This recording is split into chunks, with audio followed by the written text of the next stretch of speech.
Good evening, everyone. I'm Ankit, and you're watching StudyIQ IS English. Today is 10th of April, and we are going to discuss important articles that have appeared in today's newspaper.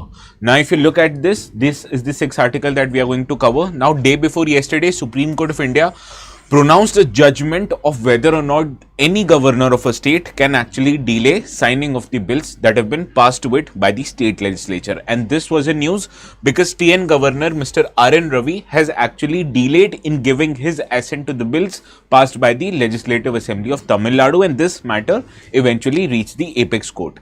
So that is why Apex Court has pronounced a decision which actually makes it mandatory for the Tamil Nadu governor, or for that matter any governor, to give his assent to a bill in a particular time frame. So we are going to understand this in detail.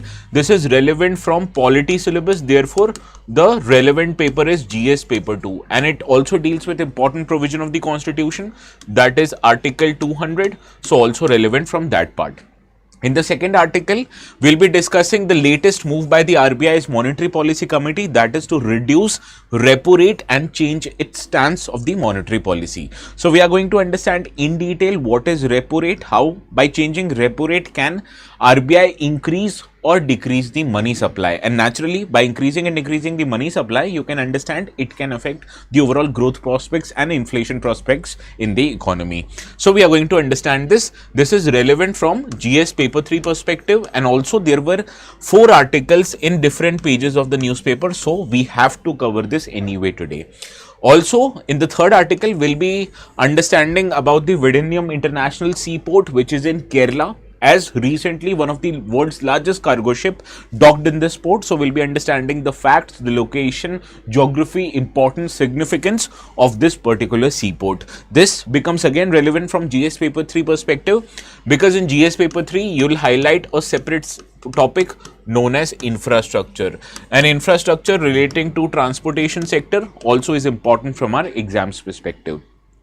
In the fourth article, we'll be understanding that the Cabinet Committee on Security has given its approval to procure 26 Rafale M version of aircrafts from France, which will allow it to be deployed over the INS Vikrant, which is India's indigenous aircraft carrier. So what are the features of Rafale M aircraft? How it is different from the Indian Air Force version of Rafale aircrafts? We'll also try to understand this. Also, this kind of a topic becomes important because only in 2024 a question appeared in prelims asking which of the following is the 5th generation aircraft. In the fifth article, we'll be understanding about a critically endangered species very famous in India known as Great Indian Bustard. Now, Great Indian Bustard has been in news because of many reasons, as because of artificial insemination process, new chicks or new children of the Great Indian Bustard were born, and this has the potential to overall increase the levels of population of this species, as this becomes quite critically endangered, and the numbers stretches only to about 120 to 130 species that exist till today. And in the end, we'll be understanding PM Mudra Yojana, as government is going to celebrate 10 years of the completion of this particular scheme, how it has performed in recent times, what are the newest developments in these kind of schemes. We are going to understand this today in our today's discussion. This is again relevant from GS paper 3, as it overall deals with the matters of, which topic deals with the matters of financial inclusion. Similarly, Great Indian Bustard, again important from GS paper 3, that is species in news. And Rafale aircraft, again important from GS paper 3, that is security. Okay, so this is the relevant topics for our today's discussion, and this 6th article we are going to cover today. Now you know the drill. The notes for this following session and every session throughout has been made available on my Telegram channel ATS Live. So you can either search by entering the words ATS Live in your search bar, or alternatively you can scan this QR code. Augustine, Mohit, Happy, Shushmita, Beenu, Blueberry, Divyansh, Niranjan, Arya, Bhanu, Yashi, good evening. Some of the usual suspects are missing, otherwise everyone is present today. I hope all of you are doing all right. Now let us start our today's discussion with this first article. This appeared in the op-ed page of the Indian Express newspaper on page 11. Alternatively, yesterday we did not have a session because of my work commitments, but you have to understand this particular news topic, that was the judgment given by Supreme Court on the Tamil Nadu governor case, has been one of the key important articles covered yesterday also. So I'm going to cover everything that appeared in yesterday and today's newspaper relevant from this particular issue, right? Now, the context of this discussion is that Supreme Court delivered a very strong judgment against Tamil Nadu Governor Mr. R.N. Ravi for his inaction on 10 bills which was passed by Tamil Nadu State Legislative Assembly. Now, you understand, India, in the form of government in India is what? It is known as parliamentary democracy. That means any important decision made by the Indian governments, be it at the state level or be it at the national level, has to be made by elected representatives, and the nominated representatives, that is presidents and governor in the state, president at the national level and governor at the state level, they only have a very nominal role, that they need to sign the bill or they need to give assent to the bill based on the aid and advice of elected council of ministers. So this is how a parliamentary democracy should function.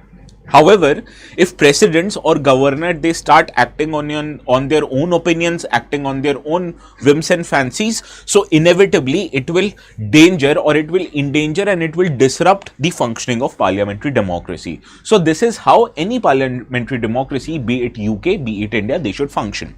So this was the issue, that when a nominated representative, nominee of the central government, Tamil Nadu governor, he was not giving his assent on a particular bill enacted by the popularly elected legislature. So this is a matter of concern, and naturally this matter of concern reached the apex court of our country, because Supreme Court of India has original jurisdiction when it comes to matters between two state government, matters between central government and state government. So here the Supreme Court of India has original jurisdiction.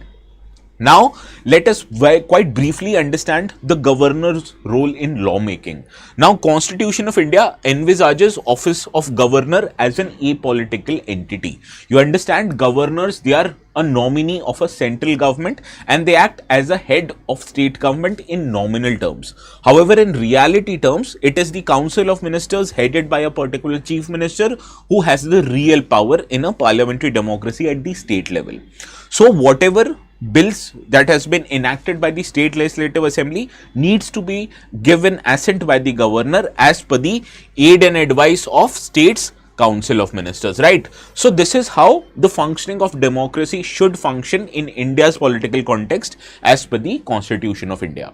However, in certain circumstances, both constitutional and situational circumstances, there are few exceptions to the point in which the governor should or is bound by aid and advice of Council of Ministers. For example, recommending the imposition of President's Rule under Article 356 of the Constitution, the responsibility of recommending this to the central government by the governor is based on governor's own discretion. Similarly, a bill which has been passed by the state legislature under Article 201, that bill can be reserved for the consideration of President by the governor without the need of taking permission from the state's Council of Ministers. So these are particularly two constitutional based exemptions which actually exempt governor from being bound by the aid and advice of state's Council of Ministers. Now in our today's discussion, two articles of the Constitution becomes very important. First is Article 200. Now, if you read Article 200, it states that after a bill has been passed by the State Legislative Assembly, naturally it is presented to the governor, because passing the bill by State Legislative Assembly is not enough to make it into an act. It also needs to be signed or given assent by the state governor, similar to what President does in the parliamentary bills, right? So, under Article 200, whenever this bill is presented or kept in front of governor for its signature, he has three options. First option is that he signs the bill, or in technical terms known as give assent to the bill. So after that, this bill would become a state law, right? Second option is, what if he does not sign the bill, or in technical terms, what if he withholds the assent to the bill? So technically this bill will not become a law. And he also has a third option. Third option is that what if he returns the bill to the state legislature so that state legislature could reconsider, amend or not amend this bill, right? But there is a exemption to it that governor can't send the money bill back to the state legislature. So every other bill except money bill can be returned to the state legislature for its consideration by the governor. So suppose this third instance happens and governor returns the back to the state legislative assembly, and state legislative assembly makes certain changes to the bill or does not make certain changes to the bill. Irrespective of this fact, if the state legislative assembly refers this bill back again to the governor, then governor has to sign that bill. He cannot withdraw this his assent to this particular bill, right? So in third case, if the bill is returned back by the state legislative assembly to the governor, governor is bound to sign this particular bill. So this is Article 200. Another next article or subsequent article in the constitution is Article 201, and this considers a fourth scenario. What is the fourth scenario? What if the governor does not decide to give assent to the bill, does not decide to withhold the assent to the bill, and does not decide to return this bill to the consideration for the state legislative assembly? He also has a fourth option. What is this fourth option? He can reserve this bill for the consideration by the President of India, and this is the constitutional discretion provided to the governor of a particular state, that here governor need not take opinion of the Council of Ministers. It is his prerogative, it is his discretion to refer this bill for President's consideration. Now whenever a state bill is presented in front of the President of India for his consideration, he also has three options. First, he can give assent to the bill, and then this bill will become a state law. Similarly, he can also withdraw his assent to the bill or does not give permission to the bill. So the legality of this bill ends here and it does not become into a law. Third option, that he might direct the governor of a state to return this bill back again for the reconsideration by state legislature. But here something is different as compared to Article 200. We understood whenever state legislative assembly with amendments or without amendments sends this bill back to governor, governor is bound to give his assent or is bound to sign that bill, right? But in Article 201, this is different. When legislature without or with amendment sends this bill back, and legislature has to make a decision within 6 months to do that. Once it is passed again by the legislature, it has to be presented to the president, but president here is not obliged to grant assent to this bill, right? So unlike governor, president has more power when it comes to deciding upon when the bill is referred back to it by the state legislative assembly, right? So this is the difference between the Article 200 and Article 201. What you have to remember is that whenever president returns this bill back to the state legislative assembly has to reconsider this returned bill within 6 months of the time, right? Any doubts up till now? Now let us understand what were the key points in the judgment given by the Supreme Court of India. Supreme Court actually heard this case when Governor R.N. Ravi of Tamil Nadu, he did not give assent to the bill passed by the State Legislative Assembly of Tamil Nadu. Now you understand, Indian President or Indian Governor have different types of vetoes. One of this veto is known as pocket veto.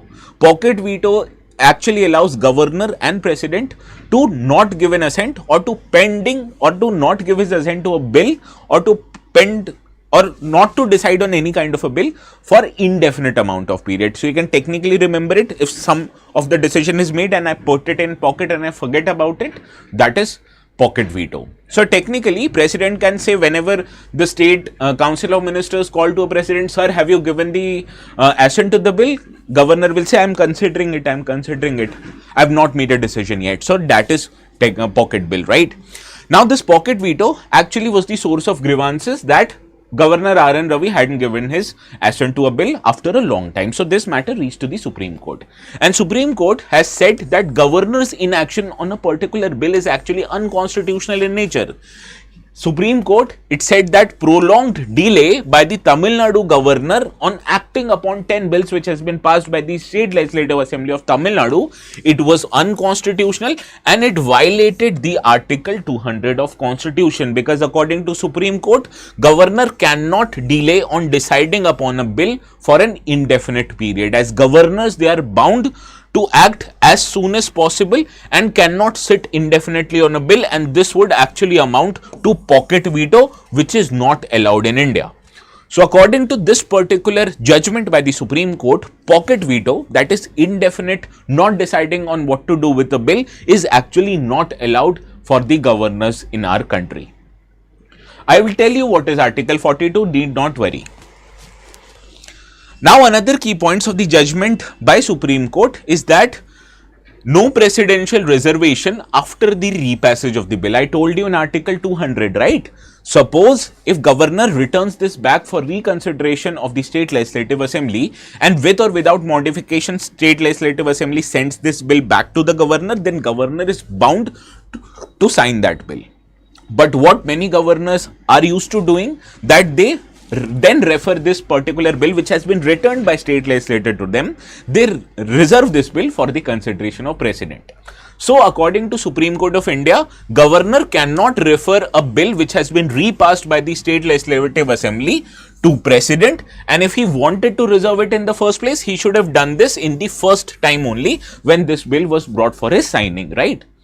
And here governor is not allowed to make decisions on his own discretion, because governor actually is a nominee of the central government, and state government and union government in India functions on which principle? They functions on parliamentary democracy. In parliamentary democracy, the real power is given to the elected Council of Ministers. So it is the aid and advice of Council of Ministers which is binding on the governor. So governor therefore is bound by the aid and advice of state cabinet and cannot act here on his personal discretion, especially after the bill is repassed by the state legislative assembly.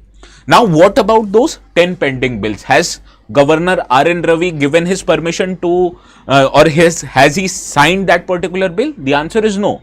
So Supreme Court of India, using its Article 142 power, which actually gives Supreme Court the power to do complete justice in any matter in the country, it used this Article 142 power to give assent to the bills that was not originally given assent by the governor. So this is an extraordinary power, and this actually allows Supreme Court to do anything in India. And we have previously seen Supreme Court has made changes to the law. It has introduced newer concepts which has eventually become a law, like Vishaka guidelines to prevent sexual harassment at workplace. Similarly, it has imposed newer taxes on diesel vehicles using Article 142 power. It has made changes to the Article 262, which actually prohibit intervention of Supreme Court in matters disputing water dispute between two states. It has given its judgment. It has changed the decision of water dispute tribunal based on Article 142, and using Article 142, what Supreme Court did this time is that it considered that the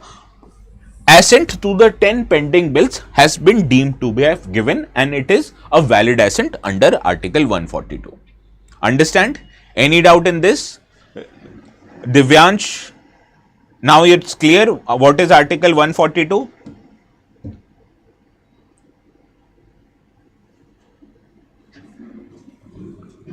Sheetal, good evening. Now another point that this judgment raised is Supreme Court now imposed a time limit within which governor has to decide whether to give assent, whether not to give assent, whether to refer this bill for the consideration of president, or whether return this bill back to the state legislative assembly. So Supreme Court has fixed specific time frames within which governor must act on the bills to ensure transparency, accountability and constitutional governance. So let us see what is the time limit fixed by the Supreme Court of India. Suppose the need for assent to the bill here, the Supreme Court says this should be given by governor ideally within 1 month. Similarly, when it comes to not giving assent to the bill or returning this bill with a message to the House, that should be done within 3 months. Whether the governor wants to reserve the bill for the consideration of president, again should be done within 3 months of period, and once the State Legislative Assembly refers this bill with or without amendments to the governor, then the governor has to give his assent within 1 month's period. So actually it negates the possibility of use of pocket veto by the governor to indefinitely delay signing or deciding on a particular bill. So you understand what is pocket veto, you understand what is Article 142. Any doubts? Now is the right time to ask it to me. Otherwise I'll move forward. Now, if you do not have any doubt, let's solve this particular question and let me know the correct answer as quickly as possible.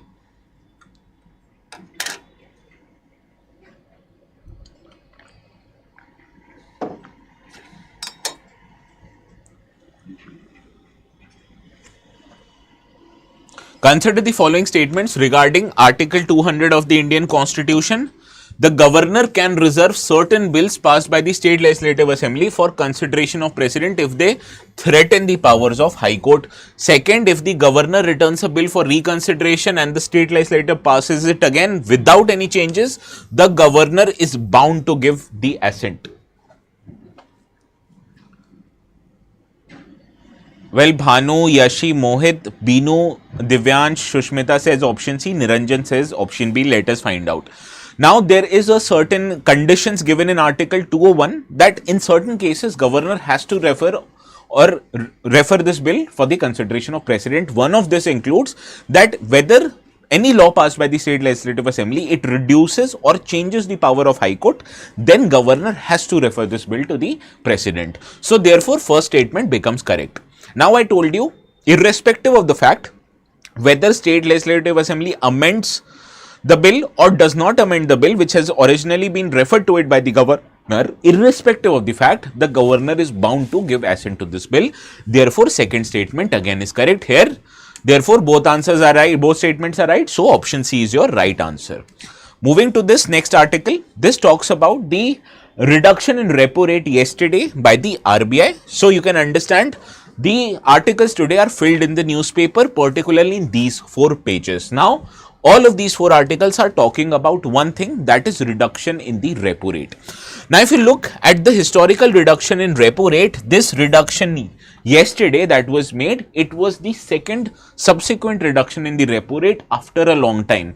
Now, the first reduction in repo rate was done by the RBI in February of 2025. This happened almost after a period of 5 years, because after COVID-19 pandemic, we saw government made certain actions which led to increase in inflation. So, to counter inflation, government started with increasing in repo rate so as to reduce the money supply and also to reduce the prevailing levels of inflation in the economy. Now, after increasing the repo rate to a certain extent, RBI saw that the inflation climate in our country was not certain, particularly with rise of fuel inflation and food inflation. So, it did not, or it kept the repo rate unchanged for a long period of time, and now it has decided to reduce the repo rate. So, let us understand the context of this discussion.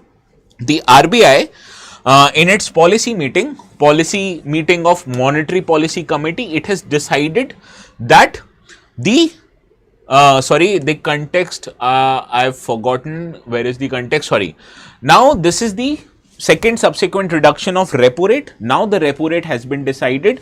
Earlier, it was 6.5%. It was reduced to 6.25% here, and now it has been reduced to 6%. You need not remember how much the repo rate is right now. What you have to remember is the concept of repo rate, how reduction in repo rate may lead to increase in money supply, and what is changes in policy stance. First, let us understand what is repo rate.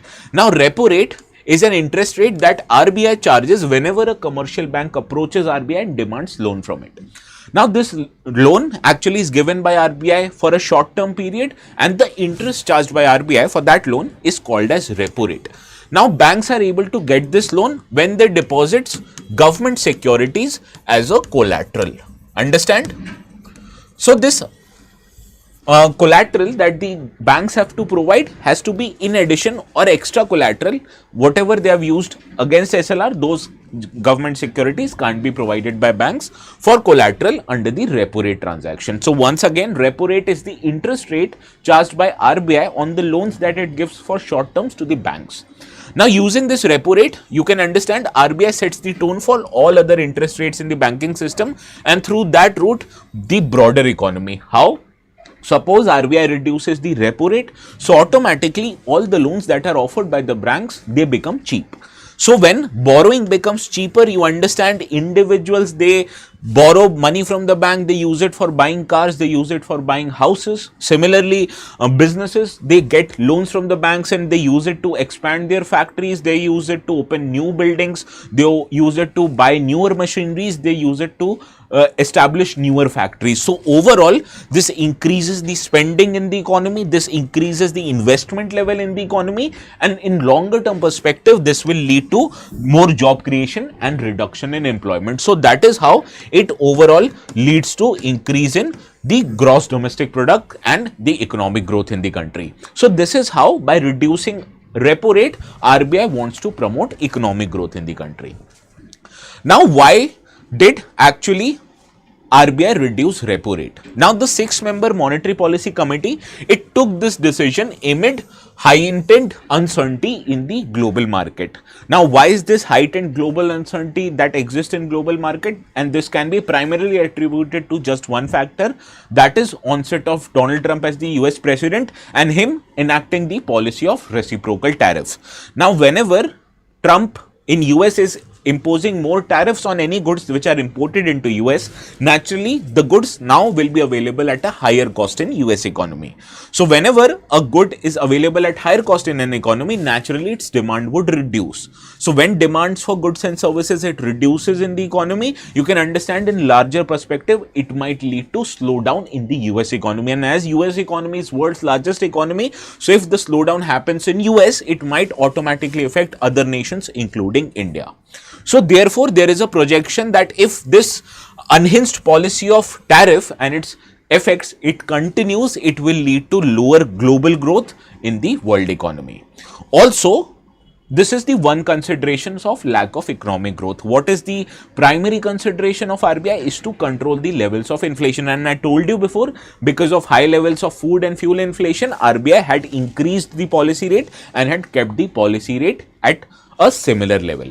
But now RBI said that its outlook for food inflation particularly, it has become positive because the food inflation has now been controlled. Similarly, due to reduction in conflict between Russia and Ukraine on one hand and reduction in conflict between Israel and Gaza on another hand, it has led to cooling down of crude oil prices. So both of these factors combined has resulted into less amount of inflation in India, and RBI projects that the inflation level is expected to be 4% of consumer price index, which is well within the range of RBI's statutorily mandated inflation target. So based on these two factors, that is the possibility of global slowdown or slower global growth and the possibility of cooling down of food and fuel inflation, has actually allowed RBI to reduce the repo rate with an intention to promote economic growth in India.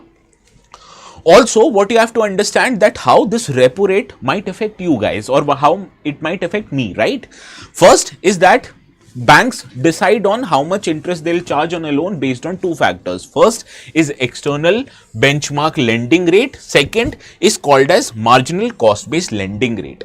Now, deciding on these kind of rates, one of the factors that banks considers is how much is the repo rate. So suppose if repo rate reduces, naturally these two rates will reduce and automatically it will pull down the interest rates that the banks charges on loans. So suppose if you go and take a home loan, if you go and take a car loan now, naturally these loans will be available at a lower interest rates, and on a longer period this will reduce the overall burden that you have to take every month in paying your EMI. So when EMIs naturally would have reduced, so naturally you are more likely to take loans from the bank because you are now required to pay less, and this will also lead you to have more money which you can spend otherwise, which will lead to increased demand for goods and services. So for borrowers like you and I who go to banks, take loans, or for borrowers like businesses who go to banks and take loans to expand their businesses, this is actually a very good news. But is it a good news for everyone? The answer is no.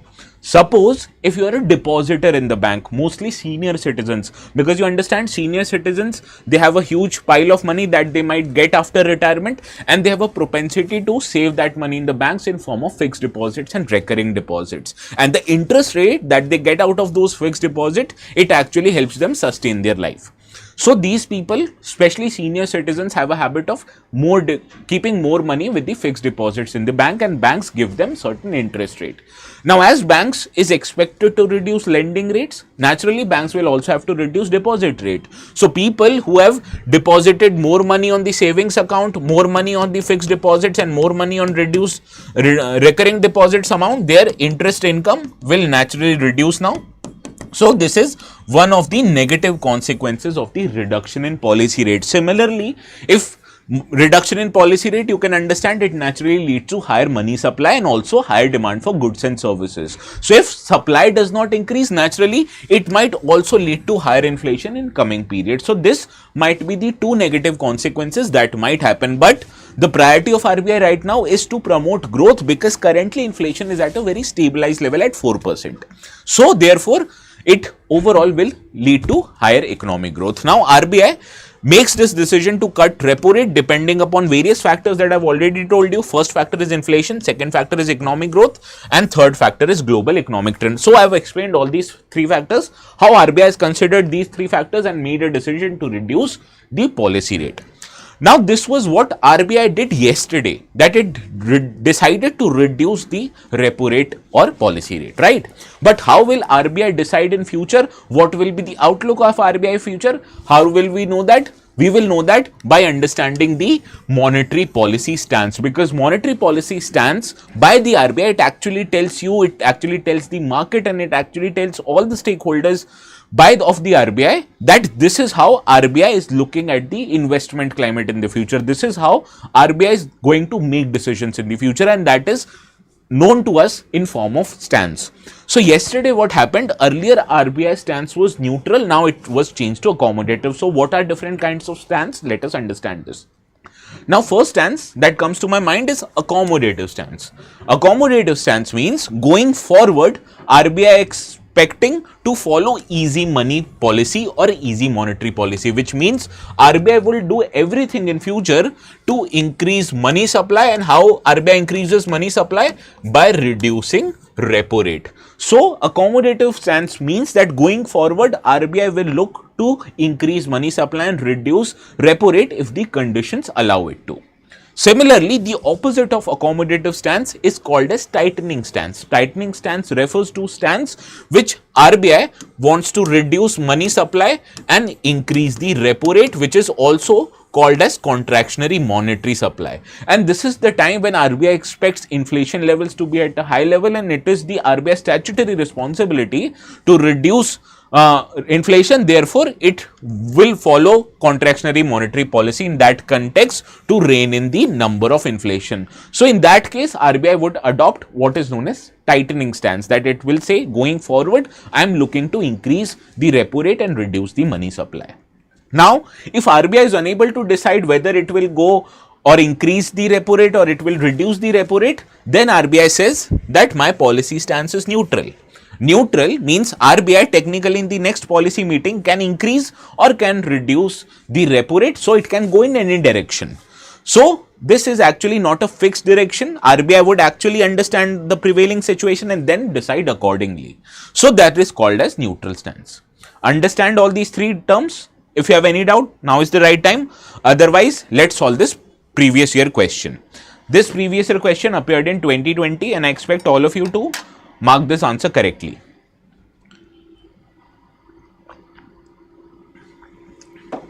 Now if RBI decides to adopt an expansionist monetary policy, which of the following would it not do? Please remember this statement. It asks what will RBI not do if it were to follow expansionist monetary policy, also known as easy monetary policy.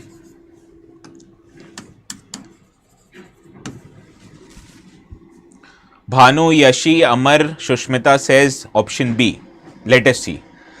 Now, whenever any central bank is following expansionist monetary policy, what it would do? It will increase money supply, right? So, you agree on it?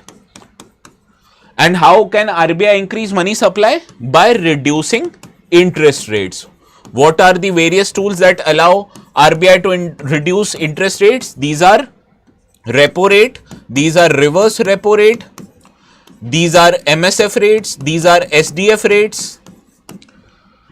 Now you understand the term statutory liquidity ratio, right? So every time I deposit money into the bank account, so technically the banks cannot extend all of my money as a loans. Banks are mandated to keep some amount as a separate in order to, what if I come and I go to return to bank and I demand my money back. So how will, if bank extends all the money that customers have deposited to it as loans, so how will our banks will be able to return your money, right? So in that case, RBI has mandated that banks need to keep certain money aside from the deposits, and this money and the amount of money is called as cash reserve ratio and statutory liquidity ratio. Now, statutory liquidity ratio, banks need not just keep cash, they can also keep on government securities as statutory liquidity ratio deposits. So, whenever RBI reduces the statutory liquidity ratio, it means now banks would have to keep less money with themselves and they can extend higher money as loans to customers. So, naturally, this would increase the money supply. Similarly, if the banks do not have the amount of government securities, I told you, right, if the banks have to take loans in form of repo rate, they need to keep government securities as collateral, right? But what if the banks do not have a collateral? So technically they can use the collateral which they would have deposited under the regulatory requirement of SLR. So in that case, banks are mandated to pay extra interest rates, and this is called as marginal standing facility rate. So if there is an increase in marginal standing facility rate, automatically it means that the loans become expensive and therefore it will lead to reduction in money supply. So this leads to increase in money supply and hence correct. This leads to reduction in money supply, hence incorrect. And cutting the bank rate and repo rate, I've already told you, it increases the money supply. So what the banks would not do, it's second, therefore option B is the right answer. All of you are right. Good. Amar, Yashi, Shushmita, Bhanu, Mohit, Divyansh, Binu. Good evening, Achal. As usual, on time. Now moving to third article. This talks about the Vizhinjam port in Kerala. Now the context of this article is one of the world's largest and most fuel efficient container ships, MSF Turkey. It has docked at Vizhinjam International Seaport, marking a milestone in the journey of India's first deep water transshipment port. Now, hailing this landmark in the country's maritime history, the Kerala shipping minister, he has said that this is the first ever docking of a giant container ship on an Indian port and also on a port located in South Asia. So in this discussion, what becomes important, that where is this Vizhinjam International Seaport? You would say Kerala, but we all know Kerala, but what is the important facts related to Vizhinjam Seaport? Now, as against bigger ports in our country which are owned by Government of India, this Vizhinjam Seaport is owned by Government of Kerala. Similarly, it is designed primarily to cater to container transshipment besides multi-purpose and break bulk cargo. Now, this port has been developed in landlord port model with a public-private partnership component of design, build, finance, operate and transfer basis. Now, what is this landlord port model? Here, port authorities, they act as a regulatory body. So, Port Authority of Government of Kerala would be acting as a regulatory authority of this particular port. However, the operations of this port is carried out by a private company, and the Government of Kerala has signed this deal with which Adani Ports Limited to operate this port for 40 years. So it's quite funny that many parties, they actually curse the capitalists in India, but on another hand, their governments and state government, they actually sign deals with such companies to operate their ports, right? So this Vizhinjam port is actually operated by Adani Port, but this is a port owned by Government of Kerala and also regulated by the Port Authority of Kerala government, right? Now, what is different about this port? That it is a transshipment port. Now, what is a transshipment port? It is a transit hub where cargoes from one ship is transferred to another on its way to final destination. So, suppose smaller ships might take cargo from smaller ports, bring it to transshipment port, and here cargo would be transferred from smaller ships into bigger ships, and then it would be exported to another countries, right? Similarly, it can also include transshipment of cargoes from other mediums also, like railroads, etc. So, smaller parcels of cargo are loaded on a bigger ship which is able to travel to distant ports in other countries, and this is called as transshipment port. Now, right now, this transshipment capabilities are not there with another ports, and therefore, this kind of a requirement is fulfilled for India by Colombo port and Singapore port. So, rather than depending on foreign ports, now India has developed its own transshipment port, and that is why this port becomes significant. Similarly, why Vizhinjam was chosen to make India's first transshipment port? And first factor is strategic location. Now this is located just 18 nautical miles from the world's most busiest sea lanes, which allows it to transport good from as much as to western nations, to Middle East, and also to the far eastern countries. Also this port has a very natural advantage. It has a draft of 18 meters, which means that bigger ships who have a bigger base can actually be accommodated into this port. And also another factor is that this is located in this kind of a harbor. So naturally, when the port is located inside this harbor, it would be immune from tsunami waves. It would deposit less amount of silt, so clearing of the silt from nearby ports area would be less intensive and also cheaper for the port authorities. So that is why this allows it to have a natural advantage. Another factor is that it will, as it is very near to the strategic location and has natural advantage, therefore it would allow this port to become a transshipment hub of India and reducing India's dependence on, say, Colombo port and also on Singapore port. Understand? Now, if you have understood this, let's see if you are able to solve this question. With reference to Vizhinjam Port, consider the following statement. It has been developed as India's first mega transshipment container terminal with natural depth to accommodate large container ships.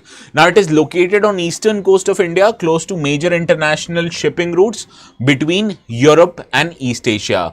As per Major Port Authorities Act 2021, Vizhinjam is classified as one of India's major ports. Which of the following is or are correct? Please let me know. Now, first is correct, we all know, I have already told you this and it is a straightforward one. What about second and third statements?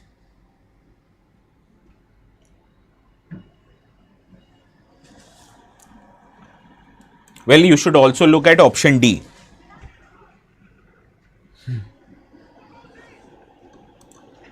Well, second, it is not on eastern coast, it is on western coast in Kerala. So, this second statement automatically you can understand is incorrect. Third, it is not a major port, because one of the important facts that you have to know about major port, that all major ports are owned by government of India. So if a port is owned by government of a particular state, it won't be called as a major port. So therefore third statement becomes incorrect. Second though incorrect thigh, first was correct, and therefore option A is the right answer. So I got you there. No problem. This was my intention of drafting this statement, so I tell you. Now, the differences between major port, minor port, how these are different, how these are operated, I take up in my economy classes in foundation lectures. Now, in foundation lectures, not just economy, but every other major subject, the classes are taken by respective teachers only, right? So, therefore, to enroll in these kind of batches, the admissions for April evening batches are ongoing right now. What you have to do is go to our website. Once you go to our website, click on explore courses here, right? When you click on explore courses to take courses in English medium, please click on this particular, क्या हो गया इसको? Yeah, click on this English tile. When you click on this English tile, the first tile will actually highlight you GSP2I Foundation 2026 batch. Now click on this particular tile and you will see the diamond batches are available at 43,749 rupees. What are the diamond batches? What are the benefits of diamond batches? I have already told you many times. Here you will be getting one-to-one mentorship and also support by faculties themselves. You will have an option to get refund of your courses in case you clear prelims examination, and also if you top monthly exams, you'll be getting a financial reward of 11,000 rupees. Also, if you perform well in the test, there's a chance that you'll be brought to Delhi. Every expenses, be it living, food, study related expenses, will be borne by StudyIQ, and you'll be also be eligible to get the similar mains residential program, right? Now, this is available currently at 43,749 rupees, but you can get discounts on this amount by using the code which is flashing on the bottom half of your screen, that is ATS Live. Now, how to apply that code? Click on add promo code here. There you have to enter coupon code, enter ATS Live and click on apply. Now, as soon as you click on apply, you'll see the discounts will be there. Sorry, let me apply it again. discounts for 8,749 is available, and the course fees for diamond reduces from 43,749 to 34,999, right? So this is how you apply for discounts. Now let us move back to our discussion with the next article. This article appeared on page 5 today in the Indian Express newspaper, and it talks about that Cabinet Committee on Security has approved a 64,000 crore mega deal to procure 26 Rafale M aircrafts from France. Now, this actually allows these aircrafts to be operated on India's newest and indigenously developed aircraft carrier known as INS Vikrant. Now, what are the features of this Rafale M aircraft? This is manufactured by a company known as Dassault Aviation, which is a French aerospace company. This aircraft is powered by 2 engines. It can perform multi-role, that is of deep sea strikes, air defense, reconnaissance, and even maritime operation. Now, it has a single seat configuration, but in Indian Air Force Rafale aircraft, there are also twin seat configuration aircrafts involved. Now, in terms of generation, which highlights the aircraft's capabilities, this is a 4+ generation aircraft, technically called as a 4.5 generation aircraft, which means it is one of the most advanced aircrafts in the armory of Indian Armed Forces. Similarly, it is having advanced avionics and an AESA radar, which makes it a quite potent fighter aircraft. Now, it is equipped with advanced armaments like Meteor missile, which is a long range, beyond visual range missile, air-to-air missiles. Similarly, multi-role mission air-to-air missiles, MICA is also there, Scalp missiles, which use it to bomb very hardened targets, and exonet anti-ship weapon systems are also present, which will make it a quite potent naval aircraft. Now, what is the difference between the versions of Rafale, which is there for Indian Air Force, and the versions of Rafale, which will be given to Indian Navy? Now, you understand there has to be certain differences, because the airframe of the Navy based Rafale would be heavier, because due to additional reinforcements for naval operations. Now, why do you need additional reinforcements for naval operation? Because these have to be operating on the aircraft carrier. So, whenever a fighter aircraft lands on the aircraft carrier, it has to get its hook attached to the harnesses that are there in the aircraft carrier, and this, whenever the harnesses, it tries to pull the aircraft back to the aircraft carrier, it imposes certain amount of stress on the aircraft. So as to make that aircraft immune from the stress, you need additional enforcements. Similarly, the radar of the aircraft has to be optimized for maritime applications, and its electronic warfare system should also allow it to find the submarines in the water. Similarly, it should have enhanced landing capabilities for catapult assisted takeoff, arrested recovery, and short takeoff barrier assisted recovery systems. These are 2 systems which allow an aircraft to be launched from an aircraft carrier from a shorter distances, because the runway in the aircraft carrier is only few hundred meters long as compared to kilometers of runway that is there on Indian Air Force runways, right? So you need certain kind of a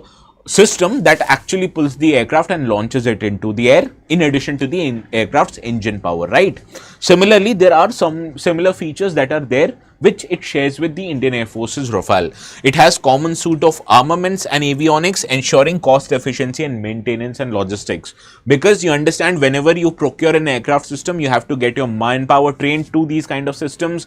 You have to have a many kind of an operations and management system. All of this requires significant cost. But when such kind of a logistics and maintenance system already exists with Indian Air Force, so it will reduce duplicacy of cost and etc. Right? So these are the benefits in terms of differences between Indian Air Force Rafale and the Navy Rafale. Now let's see if you are able to solve this PYQ. This PYQ appeared in 2024. Which of the following is or are the 5th generation aircrafts? Now you understand, none of these are 5th generation aircrafts, all of these are 4th generation aircrafts. So therefore option D is the right answer. Now India does not operate a 5th generation aircraft. US, China, Russia, they do it. Okay, all of you are correct. Now moving to the next article, this talks about a species which is in news known as Great Indian Bustard. Now why this was in news? Because in the Sudarsi Center in Rajasthan, 4 GIB chicks were hatched in a single week due to the artificial insemination system. Now this brings our attention to the species which has been news, that is Great Indian Bustard. Now this species is endemic to Indian subcontinent.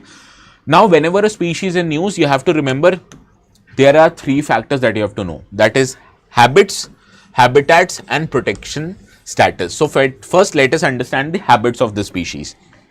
Males, they have a distinct black crown, a long neck and a buff colored body with white underparts. Similarly, females, they are generally smaller and lack prominent black crown which is present in the males. Now, it is one of the heaviest flying birds, weighing between 10 to 15 kilograms, and it is primarily omnivorous, which means it eats both plants and insects.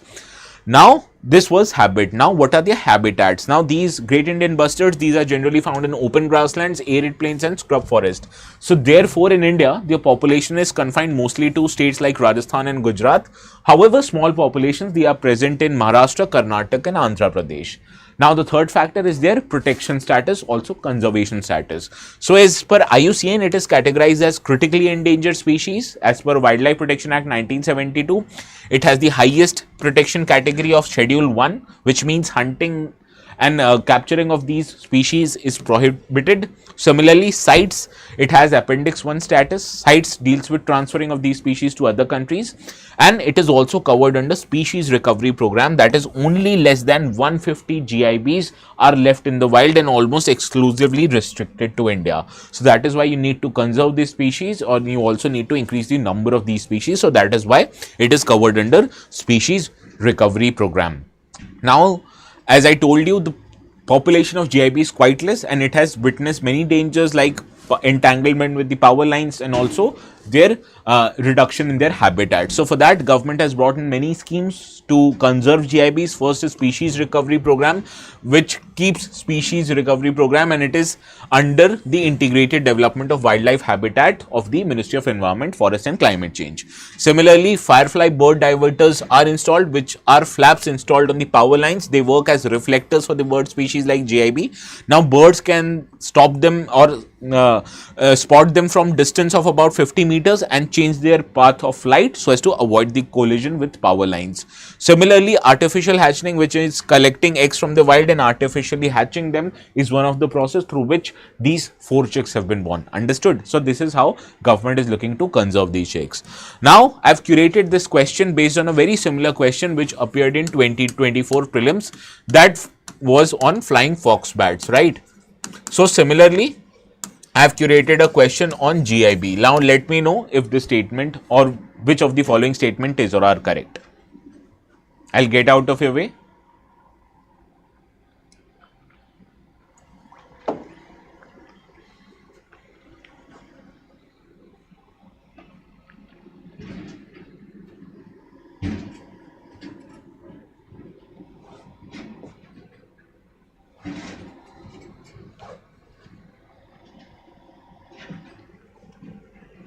Well, first one, it is a critically endangered species as per IUCN Red List. This one is correct. Now, GIB is listed as a vermin under Wildlife Protection Act 1972. Now, vermins, these are the species whose hunting is allowed. So, they are under Schedule 5 of the Wildlife Protection Act. But I told you about GIB, these are registered under Schedule 1 of the Wildlife Protection Act, which means you can't hunt them. If you hunt them, if you capture them, you are subjected to legal punishment and criminal punishment, right? So therefore, second statement is right, first one is correct, and option C is your right answer. Shushmita, Mohit, Bhanu, you have gotten it right. I hope this was the logic that I told you, okay? Now, moving to the last article, this article states that a decade of growth has happened with PM Mudra Yojana. Now, why is PM Mudra Yojana is in news? Because in April 2025, this scheme will complete 10 years of its launch, and in 10 years, 52 crore loans worth 32.61 lakh crore has been sanctioned under this particular scheme. The highest amount of disbursement has been with Tamil Nadu, followed by Uttar Pradesh. So do not get it mistaken that Uttar Pradesh has the largest population. So it might have gotten the highest amount of Mudra loan. Highest amount of Mudra loan has been to Tamil Nadu. Now, what is this Mudra loan? Now, it was launched in 2015 for providing loans up to 10 lakhs to people who are involved in corporate, non-farm, small micro enterprises.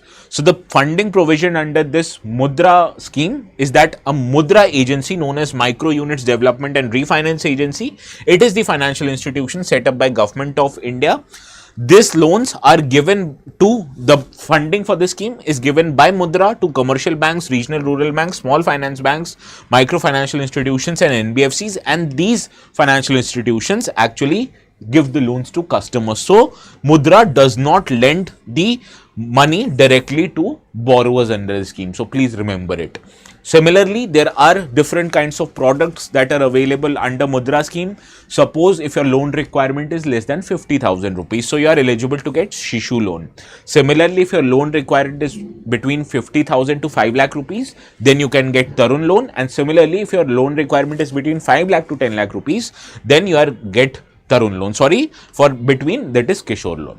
Now, in last year's budget, that is Union Budget 2024-25, Madam Finance Minister announced an addition to this particular scheme. She said that the entrepreneurs who had taken loans under Tarun category and have returned the loan successfully, they'll be eligible to get another loan under Tarun Plus category, which means loans between 10 lakh to 20 lakh rupees. Understand? So this has been the latest development in this particular scheme. You won't find this anywhere in the current affairs discussion. I'm telling you this in our session. Understand? Now, loans, you understand, whenever you go to a bank and demand a loan, bank will ask you for a collateral, that you need to keep certain kind of property, gold with banks, so that in case you are not able to return the loan, banks can sell these collateral and get some amount of money recovered, right? But the loans which are offered under Mudra or Mudra scheme, you need not provide collateral for these kind of loans, because it is the government which is guaranteeing, in case if you are unable to return the loan, the banks and the government will compensate the Mudra agency. That is, guarantee covers up to loan 20 lakhs. It will be provided under the Credit Guarantee Fund for Micro Units. Now, this was established in 2015 and this fund is managed by National Credit Guarantee Trustee Company. This trustee company is a government-backed initiative aimed at providing credit guarantee coverage to loans extended to micro entrepreneurs and small enterprises. So please remember, this is a collateral-free scheme, and it is actually the government who's highlighting to the financial institution that if you lose money, do not worry, we will compensate you. Do not take collateral from the customers. Understand?